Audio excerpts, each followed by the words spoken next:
What's up, guys? Welcome back to another video. Today we'll be riding to Marching Band and back from Marching Band. Well, anyways, I hope you enjoy. Okay, now that we have gotten our bike outside, let's go riding.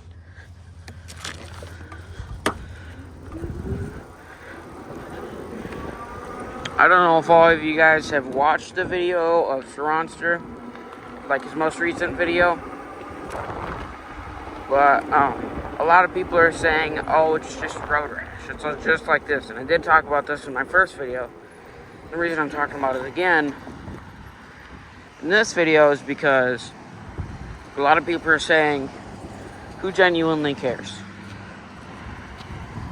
And I feel like some of those people are the ones asking for, like, oh, hey, can I get a free bike? Oh, hey, can I do this?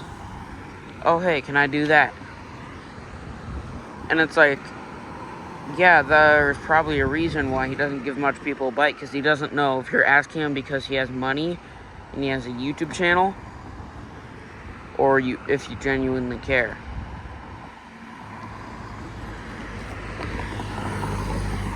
So, also the reason he's crying is because, like, I would feel bad too if, like, he promotes this type of stuff. Not like being illegal on e-bikes, but he promotes e-bikes in general, and so much people have gotten hurt riding e-bikes, and that would definitely give you a conscience.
What we're going to do is we're going to head up to the loose line right here.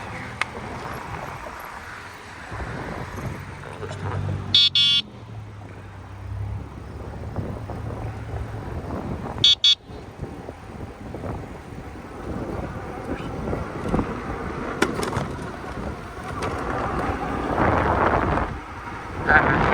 Get that guy. I honked at him once, he didn't answer. I honked at him twice, he didn't answer. So I just kind of took an off-road with her. I just kind of like went straight into the path and went on my back. It feels so weird not having my phone in my pocket, because I have it in my pocket all the time when I'm riding. Like, it's always in my pocket, and if it's not in my pocket, it's in my bag. But I always have something in my pocket. And when I don't have it in my pocket, it feels abnormal. But if you realize I'm kind of like throttling it here, like just pinning it, because I need to get to marching band practice, because I am kind of running late. I set my alarm for 7:30, and it starts at 8, and it's about a 10-minute ride there. Obviously, I thought I was gonna get ready in like 5 minutes. No, it took me around 10 minutes because my clothes didn't actually dry. So I had to find clothes that didn't keep a whole ton of water in them or moisture.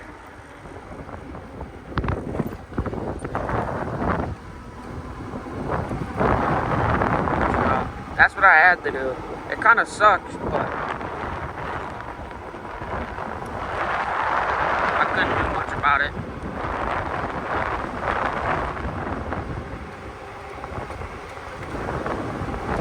I'm gonna see if I can ride the loose line today.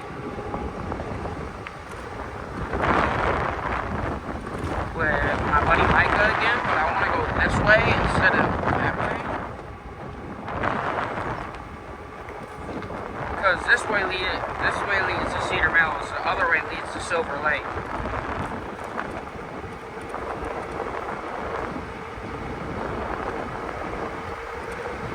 Which I do just kind of want to ride in general. I'll go one direction and then I can go like even further in one direction. But anyways, if I ever need to get to Cedar Mills, I can just take this and it'll take me like, I don't know, it took me like 30 minutes. If I was like full pinning it the whole time, it'd probably take me around 25 minutes to get to Cedar Mills or Silver Lake.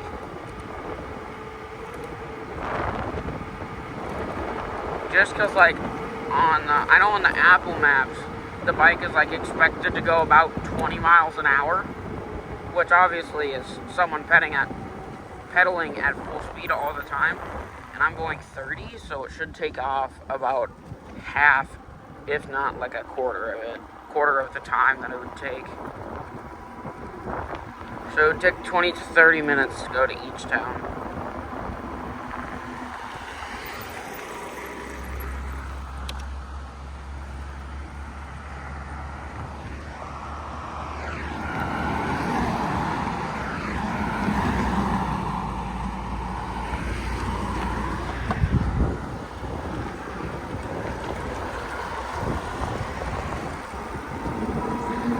This is also a pretty good view during nighttime, but I don't really want to look over there all that much because I'm riding on a bridge and it gets pretty windy, so I gotta be paying attention to it or else I'll start swaying around with the wind.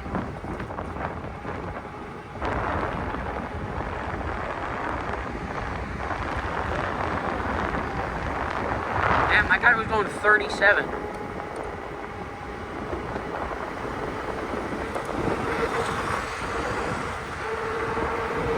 That's like 37 in a 30. Like, you can get pulled over for that. I said like the most you want to do in a 30 is like a 33 or 34, maybe even a 35.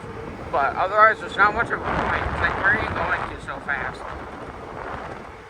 Like, I don't need to get anywhere faster, and that's like it's an arrogant thing. Then you have a reason to be going 37, 38. And even then, like, as long as you're not going 40, you're fine. I think if you're going 40, cops definitely don't pull you over. If you're going 37, there's a chance, or there's a good chance he can pull you over.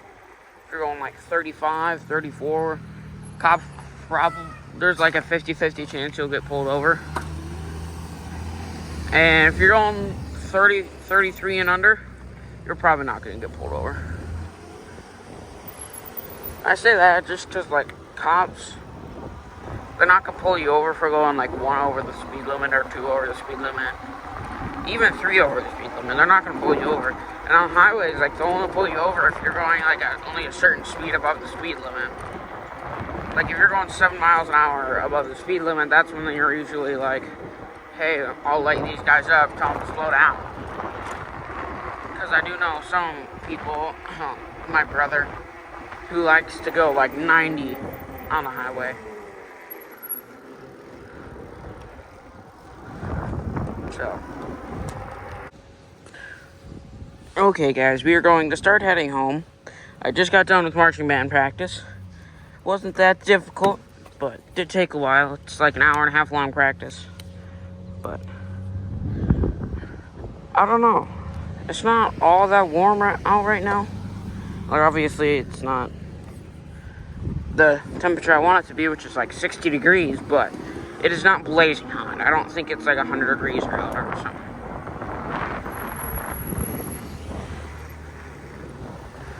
So, I think we should be good.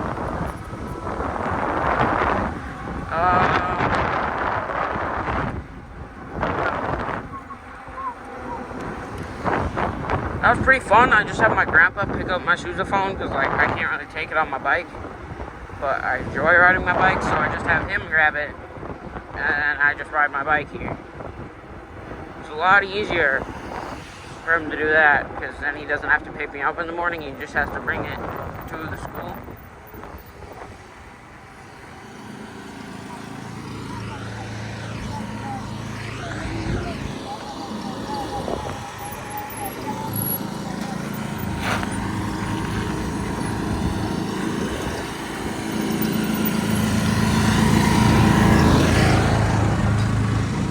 guy seemed he seemed like confused.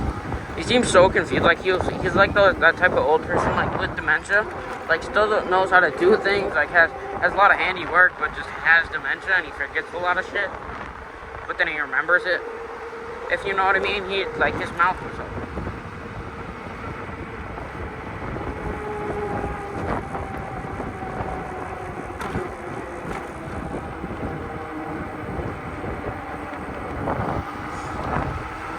When I'm going by people, I always like to slow down. Make sure that I'm not whizzing past them, because then that puts a bad part on my name if they think it's offensive by going past them full throttle. Think if I'm taunting them or something like that. You never want to give a bad name to the community. I know some people do, but some people give a bad name to the community because they think it's cool to ruin or mess up someone else's stuff just because they think it's fun. Or like dusting them. They think like dusting someone, doing a burnout on them, spraying dirt all over the place. They think that's funny, but it's not really.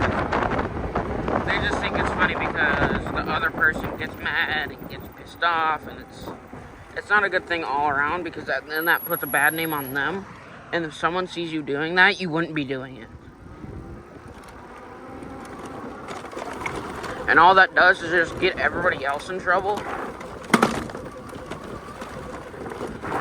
rather than yourself. Like, I know some people who get others in trouble because they don't want to get in trouble themselves. But, like what I'm doing right now, people probably don't want me doing it, but I don't think people care that I do it. Because I've seen people do this, I've seen like other people do this, and I've seen like cops have watched us do this. They don't really care. I'm guessing the reason they don't care all that much,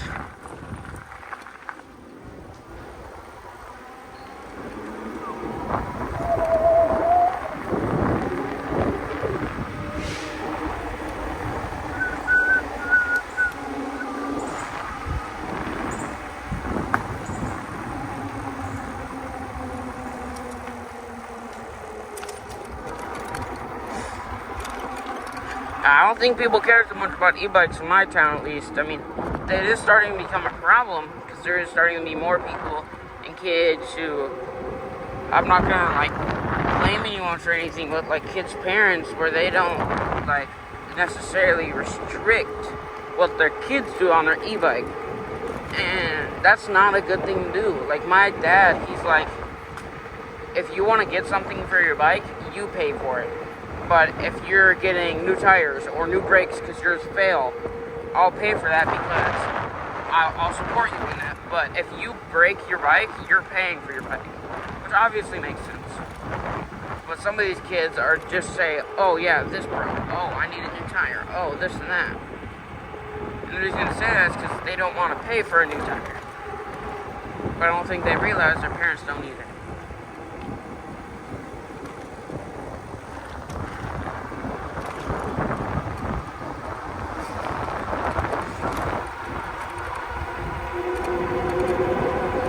I think kids should be made responsible for if they break something.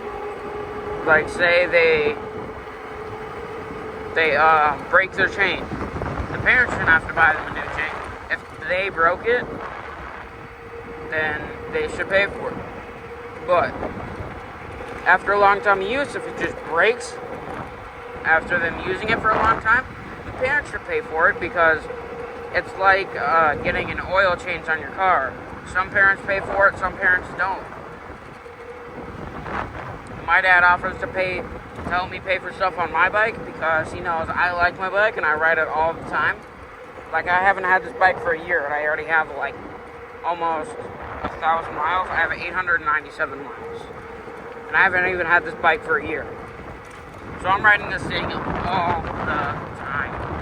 I ride it to school, back from school, to practices, back from practices. I ride it literally everywhere.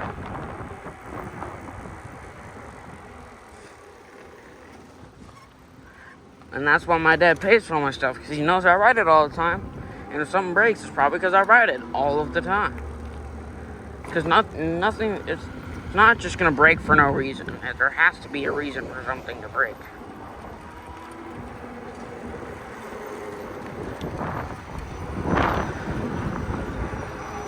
I don't think other parents like understand about like what happens with these e-bikes. Like kids on e-bikes, they think their kid is just riding around town getting from place to place, but they could really be doing burnouts in someone's lawn and making holes in someone's lawn.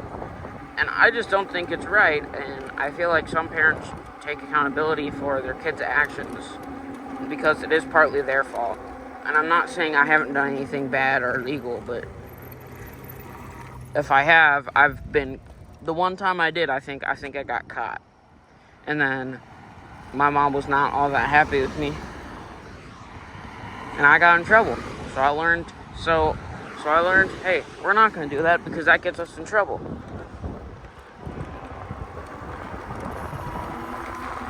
But basically the moral of the story is, don't be stupid on e-bikes. That's basically the moral of the story.